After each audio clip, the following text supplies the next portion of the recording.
Bonjour, bonsoir à tous et à toutes.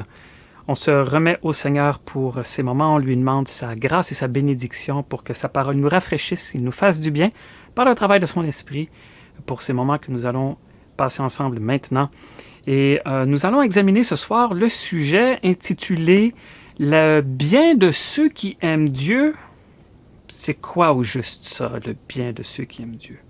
On va commencer par lire le verset qui est dans Romains chapitre 8, verset 28. On lit ceci.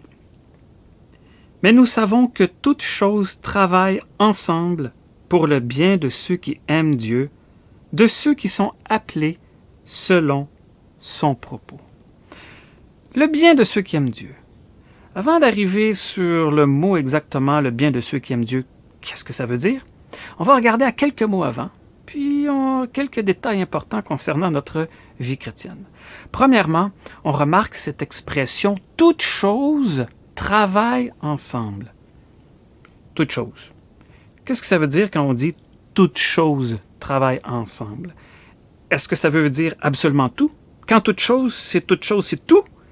Mais évidemment, on sait très bien que ça veut dire tout, mais quand on pense à toute chose, on nomme parfois des choses telles que le mauvais temps. Il ne fait pas beau aujourd'hui, puis ça contrecarre nos projets. Justement, des projets contrecarrés ou qui ne vont pas vraiment comme on aurait aimé qu'ils aillent. Ça peut être un accident, ça peut être des moments de difficulté, d'épreuves qui nous arrivent.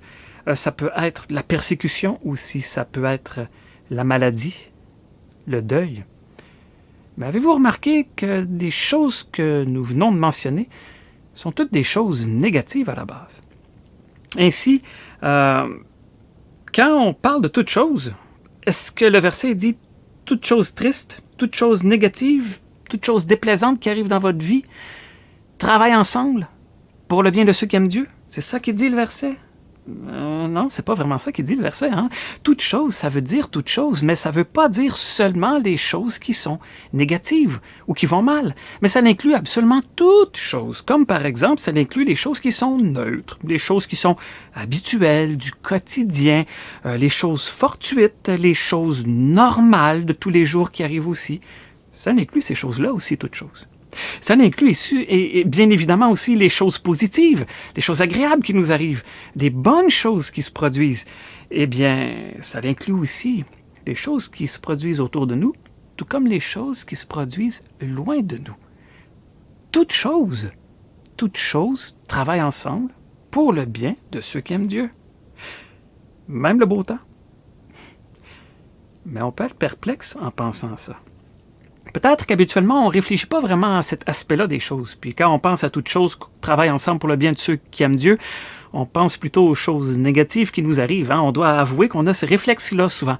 Puis qu'on passe très rarement notre temps à penser que les choses ordinaires de la vie et que les choses heureuses de la vie font partie de toutes ces choses aussi. Eh bien, pourtant, c'est ce que la parole de Dieu ici nous dit, que toutes choses travaillent ensemble. Et c'est la deuxième expression qu'on trouve. Travaillent ensemble. Alors, qu'est-ce que ça veut dire, travailler ensemble? Ça veut dire que ces événements qui se produisent ne sont pas des événements individuels, indépendants quant à leurs résultats. Oui, bien sûr, ces événements peuvent être tout à fait indépendants les uns des autres, n'avoir aucune relation entre eux. Mais ces choses travaillent pour un même but. Elles agissent ensemble, elles concourent à une même chose. Et quel est ce but commun? Eh bien, c'est là que nous disons que c'est pour le bien de ceux qui aiment Dieu. Alors là, peut-être qu'on est encore plus perplexe. OK, toutes choses, des choses bonnes, les choses ordinaires de la vie, puis les choses évidemment... Quand ça va pas bien, on a compris ça fait longtemps. Mais toutes ces choses-là travaillent ensemble en plus pour produire un effet commun. C'est quoi alors toutes ces choses-là? Et puis, c'est quoi le bien que ces choses-là produisent dans les faits? Eh bien, avant d'examiner ces deux aspects, à répondre à ces deux questions, c'est quoi le but commun de ces choses-là et c'est quoi le bien que ces choses-là produisent, on va examiner un aspect important de notre vie chrétienne, et c'est celui de la piété, celui de l'exercice de la piété. On va lire le verset dans 1 Timothée chapitre 4, versets 7 et 8. Je l'affiche à l'écran et je vais le lire dans la parole. 1 Timothée 4, versets 7 et 8, ça dit « Mais rejette les fables profanes et de vieilles femmes, et exerce-toi toi-même à la piété, car l'exercice corporel est utile à peu de choses, mais la piété est utile à toutes choses, ayant la promesse de la vie présente et de la vie qui est à venir. » Ici, Timothée est encouragé à s'exercer lui-même. Alors, tout comme l'exercice physique, quelqu'un ne peut pas s'exercer pour un autre. Et puis, nous, on ne peut pas s'exercer pour un autre. Moi, j'aimerais beaucoup ça, personnellement, si quelqu'un pouvait s'exercer à ma place, puis ça ferait le même résultat, mais malheureusement, ça ne fonctionne pas comme ça. Heureusement, au ciel, il n'y aurait plus de problème avec ça. Mais bon, pour l'instant, l'exercice physique est peu utile, mais il n'est pas inutile. Il faut encore s'occuper de cette tente dans laquelle nous sommes en attendant de revêtir notre demeure permanente et céleste dans les cieux. Mais voilà, tout comme l'exercice naturel ne peut pas être fait pour un autre, eh bien, c'est pour cela que Paul dit à Timothée aussi, « Exerce-toi toi-même. » Il ne demande pas à Timothée d'exercer les autres. Il ne demande pas à Timothée de demander à d'autres de s'exercer pour lui. Mais chacun doit s'exercer lui-même pour la piété. Et le mot « exerce-toi » veut dire, le mot qui est derrière, c'est gymnastique. Alors, qu'on aime ou qu'on n'aime pas la gymnastique, ça nous met immédiatement une image à l'esprit que cet exercice de la piété demande différents efforts et pour arriver à des résultats désirés. Alors, il lui dit « exerce-toi toi-même à la piété ». Mais c'est quoi au juste la piété? La piété, c'est avoir une relation vivante avec le Dieu vivant. Une relation réelle, une relation effective avec Dieu. Il y a un grand danger, c'est d'avoir une apparence de piété. On lit que dans les derniers temps, dans 2 Timothée chapitre 3 au verset 5, que dans les derniers jours, il surviendra des temps fâcheux. Certes, on est rendu dans les temps fâcheux. Ça, c'est le verset 1. Mais au verset 5, on dit que certains auront la forme de la piété, mais en ayant renié la puissance. Avoir une forme de piété, avoir de l'air extérieurement peut-être religieux, faire des bons gestes, des bonnes actions, des choses que la parole de Dieu dit, c'est bien de faire, c'est excellent, il faut faire ces choses-là. Avoir même un caractère, un comportement qui est bon de façon générale. Mais ces personnes ont renié ce qui en fait véritablement la puissance. C'est quoi qui fait véritablement la puissance de la piété au juste? C'est tout ce qui concerne la personne du Seigneur Jésus. C'est ce qu'on trouve aussi dans 1 Timothée chapitre 3, lorsque l'apôtre dit que le mystère de la piété est grand. Sans contredit, le mystère de la piété est grand, au verset 16. Dieu a été manifesté en chair, c'est Jésus-Christ incarné, a été justifié en esprit, a été vu des anges, a été prêché parmi les nations, a été cru au monde, a été élevé dans la gloire. Tout ce qui concerne la personne du Seigneur Jésus, c'est ce de quoi la piété se nourrit. C'est cela, le mystère de la piété. Oh, le Seigneur Jésus-Christ qui nous est maintenant révélé. Et notre foi se nourrit de lui. Notre piété se nourrit de lui.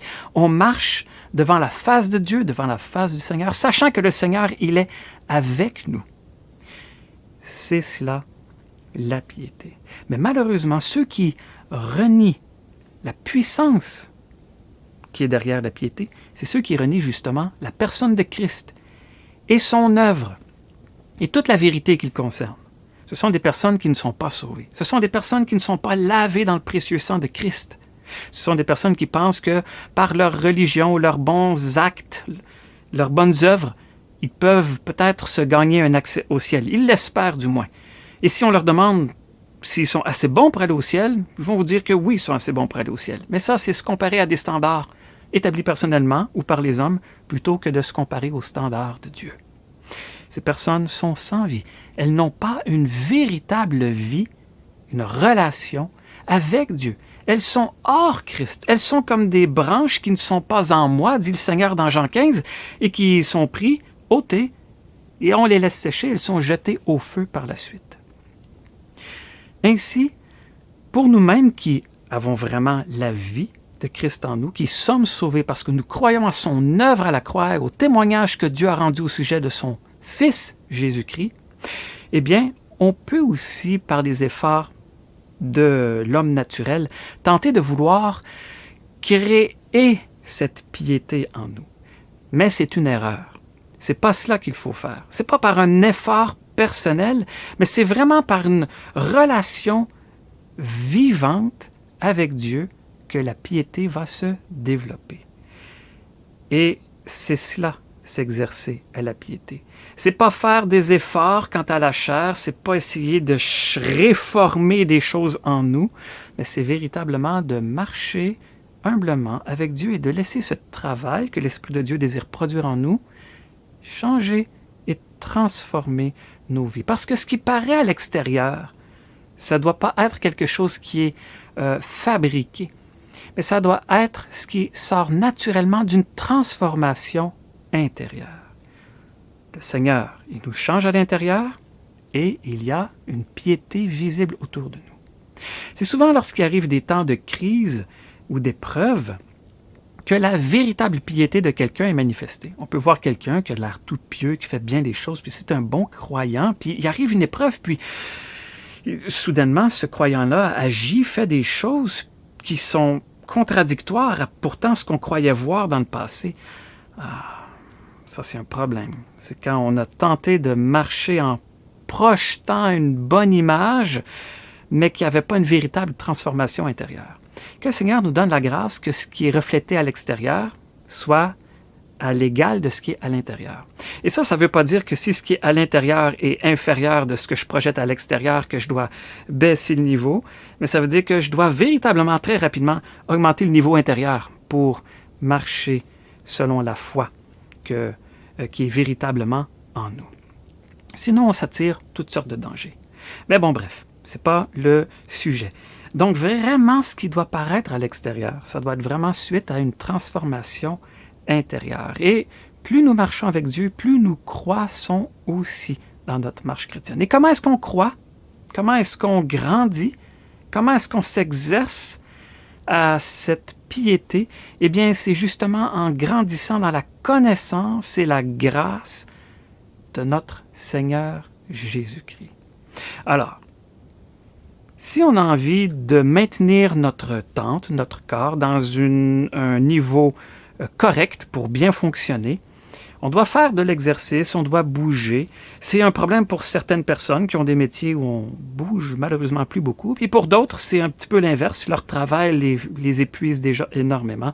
Mais bon, bref, il faut maintenir notre corps en bonne santé et ça nécessite de l'activité.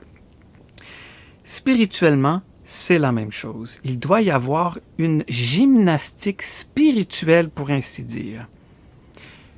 Combien de fois par mois est-ce que je me suis exercé spirituellement dans la piété dans le mois passé? Combien de fois la semaine passée ou par semaine je devrais m'exercer dans la piété? Ou peut-être à tous les jours, combien de fois par jour est-ce que je devrais m'exercer à la piété? Toutes les questions que je viens de poser sont fausses. La piété, c'est quelque chose de continuel. Et puis, on en a une idée lorsqu'on regarde ce verset de 2 Pierre, chapitre 3, verset 11, où Pierre nous dit « Toutes ces choses devant donc se dissoudre, quelles gens devriez-vous être en sainte conduite et en piété? » Ah, frères et sœurs, on est vraiment à une époque où... comment le décrire? De tout temps, on attend la venue du Seigneur. Mais on est vraiment dans des temps où les choses vont très vite, où moralement, les choses dégringolent à une vitesse surprenante. Et on attend le Seigneur pour aujourd'hui. Mais s'il y avait encore une année qui devait passer, si ça devait arriver, malheur, eh bien, je ne suis pas un prophète en disant que ça va être encore plus rapide, la chute de ce que nous voyons autour de nous. moralement parlant, dans la société d'une façon générale. Et si on doit être là encore, j'espère que ça va pas arriver, mais si on doit être encore là quelques années, ça va juste être pire. Les choses vont pas aller en s'améliorant. Alors, on est vraiment à une époque où on voit que les choses vont vers leur fin, vers le jugement de Dieu qui doit tomber sur la terre. Et on sait que juste avant cela, le Seigneur vient pour chercher les siens, son assemblée, pour l'amener auprès de lui, parce que nous ne sommes pas appelés à la colère, mais à la vie. Eh bien, sachant que toutes choses doivent donc se dissoudre, parce qu'il y aura des nouveaux cieux et de nouvelles terres qui vont être faits, quelle gens devriez-vous être en sainte conduite et en piété? Ce verset nous montre clairement que notre vie présente, spécialement nous qui vivons ces temps présentement, notre vie doit être continuellement caractérisée par cet exercice de la piété. Eh bien, on peut simplement conclure un peu comme Jacques à ce niveau-là, quand on prend le temps de réfléchir à ce qui vient d'être dit, c'est que nous faillissons tous. Jacques 3, verset 2. Mais le Seigneur, lui, ne nous laisse pas dans une telle place, dans une telle condition. Dieu nous a donné, sa divine puissance nous a donné tout ce qui regarde la vie et la piété. Et nous avons toutes les ressources de la grâce et tout ce qu'il nous faut en Christ. Et, on l'a déjà dit, de quoi se nourrit la piété? De la personne même, du Seigneur Jésus. Alors c'est encore plus facile, on pourrait dire. Il est ce pain de vie dont nous avons besoin, tant à salut que pour notre marche de piété. Alors l'exercice de la piété tourne autour de cela. Vous voyez, la piété, ça nous est même dit dans 2 Pierre chapitre 1, versets 5 à 8, dans cette portion que « Y apportant tout empressement, on doit ajouter à notre foi quoi? Mais la vertu, la connaissance, la tempérance, la patience, et à la patience, la piété. » Elle doit être ajoutée activement, avec tout empressement, ça nous est dit. Et si on fait cela en ajoutant aussi l'affection fraternelle et l'amour, eh bien, ça nous est dit que si ces choses sont en vous, y abondent. Ça veut dire que l'exercice, il doit être vraiment continuel pour produire un fruit continu, abondant. Eh bien, ils feront en sorte que vous ne serez pas oisifs ni stériles pour ce qui regarde la connaissance de notre Seigneur Jésus-Christ. Grandir en piété, se nourrir de Christ fait effectivement en sorte que nous ne sommes pas oisifs quant à la connaissance de notre Seigneur Jésus-Christ. Parce que c'est véritablement, en étant occupé de lui, une transformation qui va se produire en nous. Et ça nous amène justement à cette question, comment est-ce qu'on la développe, la piété? Comment sommes-nous transformés? On comprend très bien que l'exercice du corps produit une transformation. Pratique, transpiration, répétition, régime, repos, répéter encore. Tout ça, tous ces efforts vont produire une transformation ou, pour ceux qui ne sont pas trop dans la mouvance de la transformation, maintenir cette tente dans un état fonctionnel au moins. Mais spirituellement, comment est-ce que ça se produit, cette croissance dans la piété? Comment est-ce qu'elle se fait? Eh bien, elle se fait aussi par des efforts. Et le point de départ pour cela, c'est le point fondamental, le point essentiel, nécessaire, est bien sûr d'être renouvelé dans notre entendement. Soyez transformés par le renouvellement de votre entendement. Et cette transformation se fait par la lecture de la parole de Dieu et par la connaissance des Écritures et par le travail de l'Esprit Saint en nous. Donc, on lit la parole, on comprend la parole, on met en pratique la parole de Dieu. Mais ce n'est pas tout. Ce n'est pas seulement cela. Grandir et s'exercer dans la piété. C'est plus que cela. C'est aussi ce qui nous est dit dans 2 Corinthiens 3, verset 18. « Or nous tous, en contemplant à face découverte la gloire du Seigneur, nous sommes transformés en la même image de gloire en gloire, comme par le Seigneur en esprit. » Oh, ici on voit quelque chose de beau. Nous sommes transformés, une transformation, en la même image de celui que nous contemplons, à celui que nous regardons à face découverte. Dans l'Ancien Testament, il y avait un voile. Et c'était impossible pour ceux de l'Ancien Testament de voir toutes ces gloires magnifiques concernant le Seigneur Jésus et d'entrer dans cette pleine connaissance de la personne de Dieu. C'est seulement depuis que le Seigneur Jésus est venu, celui qui m'a vu a vu le Père, a-t-il dit, et depuis qu'il est exalté dans les cieux et que nous avons maintenant l'Esprit Saint et toutes les Écritures entre nos mains, que nous pouvons vraiment contempler à visage découvert la gloire du Seigneur Jésus.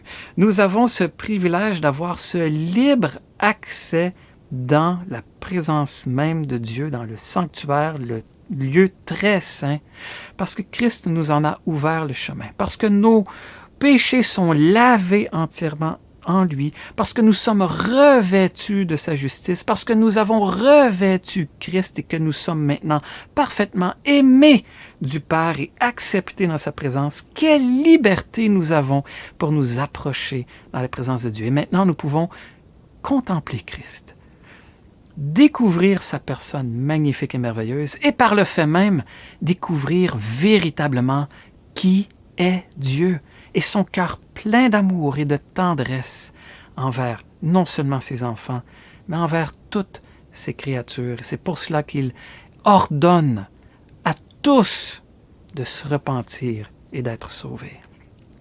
Alors, il y avait ce voile dans le Saint-Testament, mais maintenant nous avons une pleine liberté, un accès complet. Et non seulement cela, l'Esprit Saint qui habite en nous, le Seigneur Jésus nous dit dans Jean 16 qu'il prend des choses qui sont de lui, du Seigneur Jésus, et il nous les communique. Et c'est ce que l'Esprit Saint fait pour que nous puissions grandir dans la connaissance et la grâce de notre Seigneur Jésus. Alors vraiment, c'est contempler le Seigneur qui nous fait grandir en lui. J'aimerais partager ces deux beaux versets dans Luc 24, verset 29 et le verset 32. On lit ceci, et c'est une belle image. C'est après la résurrection, lorsque le Seigneur marche avec les disciples sur le chemin d'Emmaüs. On voit que les disciples, ils le forcèrent, disant « Demeure avec nous, car le soir approche et le jour a baissé. » Et qu'est-ce qu'il a fait, le Seigneur Jésus? Il a dit, « Ah non, j'ai pas le temps, j'ai d'autres choses à faire. » Ah, il est resté, il entra pour rester avec eux.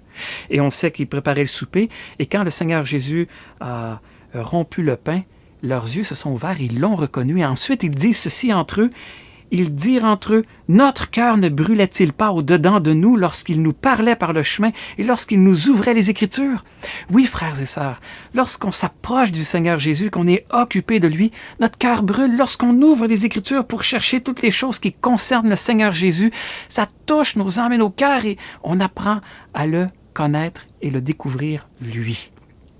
Est-ce que nous avons ce même désir que les disciples? Ils le forcèrent. Ils n'ont pas dit « Ah, Seigneur, si ça te tente, viens, puis reste un petit peu plus, puis si tu veux, on ne va pas te déranger. » Ils le forcèrent. « Demeure avec nous, reste. » Le Seigneur y est resté. Oh, que le désir de nos cœurs, frères et sœurs, prions pour cela. Que le désir de nos cœurs aussi soit de vouloir ainsi le Seigneur Jésus, de lui dire « Reste, Seigneur, parle-moi de toi. Je veux grandir dans ta connaissance. Je veux avoir un temps béni avec toi. » C'est cela, s'exercer à la piété.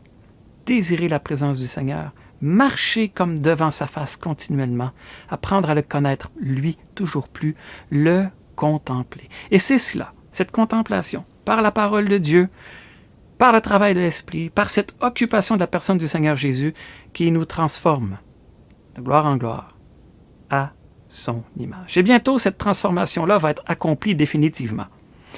C'est ce qu'on trouve dans 1 Jean, chapitre 3.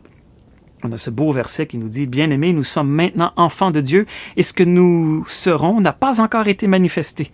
Nous savons que quand il sera manifesté, nous lui serons semblables, car nous le verrons comme il est. » Oui, très bientôt, nous le verrons comme il est, et à cause de cela, nous lui serons parfaitement, définitivement, totalement semblable. Amen et gloire à Dieu. Mais Dieu, lui, attend pas ce moment-là. Dieu travaille présentement et c'est justement ce travail-là qu'il produit dans nos vies. C'est le propos de Dieu. C'est ce que Dieu fait. On lit dans notre verset de Romains 8, 28, que toutes choses travaillent ensemble pour le bien de ceux qui aiment Dieu, de ceux qui sont appelés selon son propos. Oh, Dieu, il y avait un propos, une idée derrière la tête. Mais c'est quoi ce propos-là de Dieu? C'est quoi son idée? Verset 29. Car ceux qu'il a préconnus, il les a aussi prédestinés. Dieu avait un plan à l'avance. Il savait qu'est-ce qu'il allait faire. Et ce qu'il a déterminé pour vous et moi, qui sommes en Christ, qui avons une vie véritable, une relation véritable avec lui, avec Dieu, ce qu'il avait prédéterminé pour nous, c'est que nous soyons rendus conformes à l'image de son Fils. Pour qu'il soit, lui, Christ, premier-né entre plusieurs frères. C'est extraordinaire cette pensée, premier-né entre plusieurs frères. Être conforme à l'image de son Fils, c'est ce que Dieu fait maintenant. Quelle grâce extraordinaire que Dieu nous fait. Le propos de Dieu est extraordinaire. Vraiment, Dieu, il est bon, magnifique, merveilleux, grand, extraordinaire. On a hâte de ne plus avoir nos limitations actuelles pour pouvoir jouir davantage de toutes ces choses. Bientôt, à la présence du Seigneur. Être conforme à l'image de son Fils, c'est le propos de Dieu et c'est ce qu'il fait présentement. C'est le but final de Dieu. Dieu nous a prédestinés à être conformes à l'image de son Fils bien-aimé. Lorsqu'on regarde au Seigneur Jésus, qu'est-ce qu'on voit sinon une dépendance parfaite? Sinon, la reconnaissance et la louange qui montaient devant Dieu continuellement aussi. Sinon, cette confiance inébranlable, même dans les moments les plus sombres par lesquels il a dû passer pour nous racheter et nous sauver. Qu'est-ce qu'on voit quand on regarde au Seigneur Jésus? Zèle, vie de prière, grâce, miséricorde, sagesse, tout est excellent. Oui, véritablement, à 3 reprises, les cieux se sont ouverts pour dire « Celui-ci est mon Fils bien-aimé en qui j'ai trouvé mon plaisir. » Point. Quelque chose d'extraordinaire. Eh bien, Dieu travaille présentement à cette transformation de nos vies pour qu'elles soient à l'image de son Fils bien-aimé, Jésus-Christ. C'est ce que Dieu fait présentement. C'est le but final et c'est ce qu'il fait maintenant. Dieu utilise donc toutes choses pour les faire travailler ensemble dans ce but de cette transformation à l'image de son Fils. Il nous a prédestinés à être conformes à son image et c'est cela qu'il fait maintenant. Et c'est cela aussi qu'est notre bien.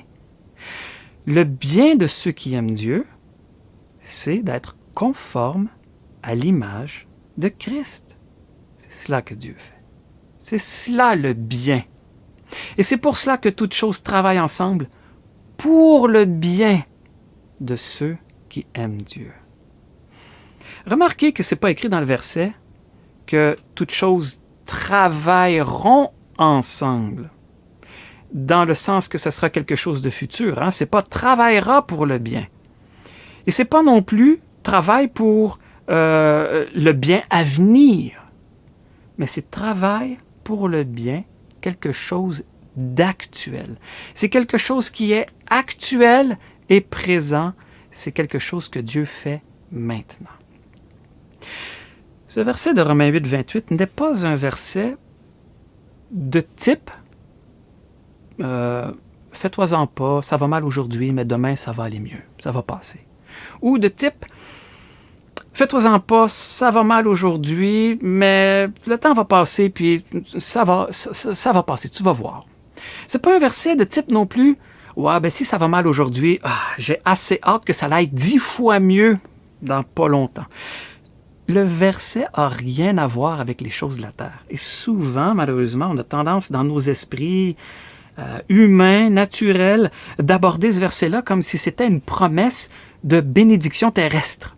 Ah, ça va mal présentement, il y a des circonstances négatives, encore une fois, parce qu'on pense aux circonstances négatives, au lieu de penser que c'est toute chose, véritablement. Puis on se dit, ben, ça va aller mieux, ça va aller mieux. Évidemment, quand les choses vont mal, on s'en remet à Dieu. Et ce verset est une véritable consolation pour ceux qui passent des moments difficiles et qui comprennent que Dieu fait un travail présentement. Pas parce que, tu sais, des fois on a l'impression que tout ce qui arrive de négatif, c'est parce que c'est le vigneron qui est obligé d'émonder la vigne, puis clac, clac, clac, clac, clac, clac, on coupe.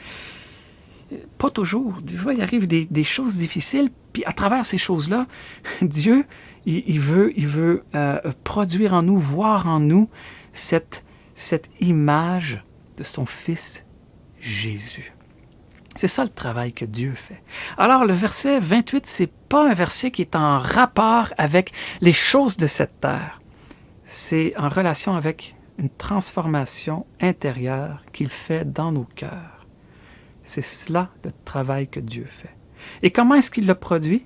Eh bien, regardons, nous, à la personne du Seigneur Jésus, à travers toutes les Écritures. Regardons à lui, et puis à sa marche parfaite, et puis à comment il agit dans toutes ces circonstances, et puis à toutes les prophéties qui nous parlent de lui. Plus on est occupé de lui, plus ça produit cette transformation. Et plus à travers les différentes circonstances de la vie qui sont nôtres, jour après jour, plus il y aura cette expression en nous du caractère du Seigneur Jésus que Dieu désire produire maintenant en nous. Alors, c'est quelque chose qui est très beau et très positif, et qui est très consolant, et qui est très encourageant, qui nous motive même. Soyons pratiques un instant et examinons différentes choses qui peuvent nous arriver et à travers lesquelles Dieu désire que ce changement, cette transformation se produise dans nos vies. Donc, premièrement, les choses positives et joyeuses. Oui, en effet, ce que Dieu nous donne, tous ses soins, ses bénédictions, les merveilles de sa création qu'on peut même jouir, une bonne marche, un beau lever de soleil, un coucher de soleil, des choses ordinaires de la vie, toutes ces choses qui nous donnent de la joie. Qu'est-ce qu'on fait à travers ces choses-là? Est-ce qu'on loue et qu'on bénit Dieu? Est-ce qu'on rend grâce? Est-ce qu'on en profite pour faire monter la louange dans la présence de Dieu? Est-ce qu'on reconnaît Dieu dans toutes ses œuvres merveilleuses? Est-ce qu'on l'adore, pas juste le dimanche matin, mais à tous les moments de notre vie, à toutes ces occasions multiples qui nous sont présentées? Je suis certain que le Seigneur Jésus faisait exactement cela. À tout moment, toutes ses pensées, tout son cœur, tous ses gestes étaient à la gloire de Dieu, dans la louange avec Dieu, dans la communion avec Dieu. Ça devait être extraordinaire d'être avec lui, même pour cet aspect-là. Et Dieu désire, à travers ces circonstances, toutes ces choses qui sont positivement positives, produire cela en nous aussi. Qu'il y ait cela en nous aussi. Ça nous change tranquillement à l'image de son Fils bien-aimé. Il y a ensuite les choses qu'on pourrait appeler les choses ordinaires de la vie. Travail, maison, routine. Des fois, la routine peut être lourde aussi. On a l'impression qu'il ne se passe rien d'intéressant dans notre vie, puis c'est tout le temps la même chose, puis je vois personne, puis ça peut être lourd. Mais, même à travers ces choses-là, est-ce qu'on est fidèle? Est-ce qu'on persévère? Est-ce qu'on prie sans cesse? Est-ce qu'on s'exerce à la piété à travers ces choses-là? Ces circonstances tout à fait banales que souvent on ne s'en rend même pas compte, on n'en prend pas note, ces choses-là aussi travaillent pour le bien de ceux qui aiment Dieu. Elles travaillent ensemble pour le bien de ceux qui aiment Dieu. Alors qu'à travers ces choses-là, nous puissions continuer fidèlement avec le Seigneur. Et puis encore une fois, notre Seigneur Jésus est l'exemple à tous égards dans cela. Bon, je ne dis pas ici qu'il y avait des moments ordinaires dans le temps de ministère du Seigneur, mais vous comprenez ce que je veux dire. En tous égards, tout moment, continuez fidèlement. Et c'est encore reflété, manifesté, être transformé tranquillement, encore à l'image de son Fils bien-aimé, à notre Dieu et Père, au Seigneur Jésus-Christ. Et puis, évidemment, il faut le mentionner, mais les choses négatives qui nous arrivent, épreuves, peines, déceptions, etc. Est-ce qu'on fait comme le Seigneur dans ces situations-là? Ou est-ce qu'on se débat nous-mêmes, ou on s'apitoie, il y a toutes sortes de manières qu'on peut réagir qui sont pas bonnes ni pour nous, ni non plus belles pour et agréables devant le Seigneur. Ça ne va rien nous donner au bout du compte. Mais est-ce que lorsque ces choses-là arrivent, on va dans les mains du Père, dans ses bras, se remettre entièrement à lui remettant notre cœur, nos pensées, et s'en remettre à ses tendres soins, sachant qu'il a compassion de nous et qu'il sait qu'est-ce qui arrive. Il n'est pas indifférent à ce qui se passe. Le Seigneur est l'exemple ultime à ce niveau-là. Dans combien de souffrances il est entré. On le voit au jardin de Gethsémani, s'il est possible que cette coupe s'éloigne de moi. Mais pas ma volonté, ta volonté. Et à la croix, mon Dieu, pourquoi m'as-tu abandonné? Mais aussi, il dit, Père, entre tes mains, je remets mon esprit. Les psaumes nous parlent de ces choses-là aussi, mais aussi de sa grande joie lorsqu'il est ressuscité le troisième jour. Donc, le Seigneur, même dans Hébreu, on voit comment il a enduré toutes choses en vue de la joie qui était devant lui. Quel exemple et quel modèle! Est-ce que aussi on fait cela dans ces circonstances-là? Oh, Dieu désire voir en nous cette image du Seigneur Jésus, produire cette transformation.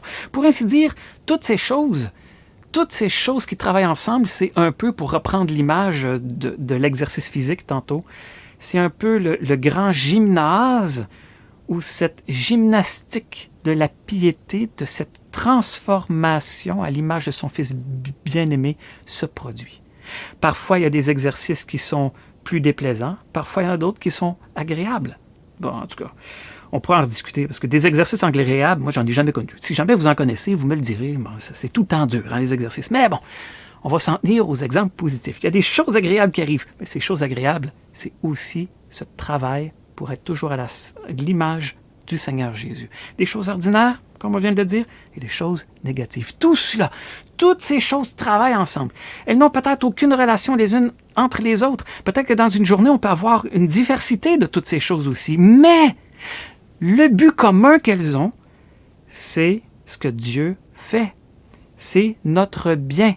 Pour le bien de ceux qui aiment Dieu, qui sont appelés selon son propos, c'est d'être conforme à l'image de son Fils. À tous égards, le Seigneur Jésus a vraiment glorifié le Père. Le Père désire maintenant produire ce caractère en nous aussi. Et c'est pourquoi toutes les choses travaillent ensemble pour notre bien, c'est-à-dire en relation avec notre conformité à l'image du Seigneur Jésus. En attendant le jour où nous serons nous-mêmes à tout jamais rendus parfaitement conformes à l'image du Seigneur, parce que nous le verrons tel qu'il est, nous serons semblables à lui. Amen. Le propos de Dieu. Amen. Gloire à Dieu pour cela, frères et sœurs. En attendant ce moment magnifique et bienheureux, eh bien, nous croissons, jour après jour, dans différentes circonstances où Dieu nous fait grandir. Et il produit ce travail béni déjà en nous. Donc, en lisant ce verset, rappelons-nous cela. Ce n'est pas seulement les choses qui sont négatives, notre réflexe naturel. Et le verset n'a pas rapport avec les choses de la terre en tant que telles. Ce n'est pas les choses de la terre. Ce sont les choses qui sont produites en nous. C'est un travail spirituel. Nous sommes un peuple spirituel. Nous avons une espérance céleste. Notre bourgeoisie est dans les cieux. Nous serons semblables au Seigneur Jésus. Nous allons régner avec lui. On pourrait nommer beaucoup de belles promesses pour nous encourager. Mais Dieu travaille déjà à nous rendre conformes à l'image de son Fils. Bon, ce ne sera jamais le cas à 100%. Même pas bon, en tout cas, on ne fera pas de proportion, là, mais ce ne sera jamais parfaitement le cas ici-bas sur Terre. Mais jour par jour, dans cette marche, dans les différentes circonstances, ordinaires, très heureuses, plus lourdes de la vie, ces choses travaillent à cet égard, cette transformation que Dieu fait dans nos vies. Alors soyons vraiment encouragés, frères et sœurs. C'est ce que Dieu fait. Et c'est pour notre bien présent. Parce que la piété est la promesse des choses présentes et des choses à venir. Mais malheureusement, pour celui qui n'a pas la vie de Dieu, qui n'a pas le salut de Dieu, eh bien, la seule promesse qu'il a, c'est le jugement qui vient très bientôt sur ce monde. Mais pour nous, quelle chose! Déjà, oui, véritablement, nous sommes participants de la nature divine, comme on lit dans 2 Pierre, au chapitre 1. Nous sommes participants, je vais juste chercher précieuse promesse afin que vous participiez de la nature divine. Véritablement, dès à présent, nous participons de la nature divine et Dieu fait ce travail en nous. C'est pour cela que toutes choses, à tous égards, travaillent ensemble pour le bien de ceux qui aiment Dieu, de ceux qui sont appelés selon son propos. Alors, bientôt, ce travail sera achevé en perfection. Nous verrons le Seigneur Jésus tel qu'il est, mais dans l'attente, regardons à lui, au Seigneur Jésus. Parce que non seulement c'est par ce moyen, par cette contemplation, que nous sommes transformés de gloire en gloire à son image, que cela réchauffe nos cœurs, mais aussi parce qu'il vient bientôt.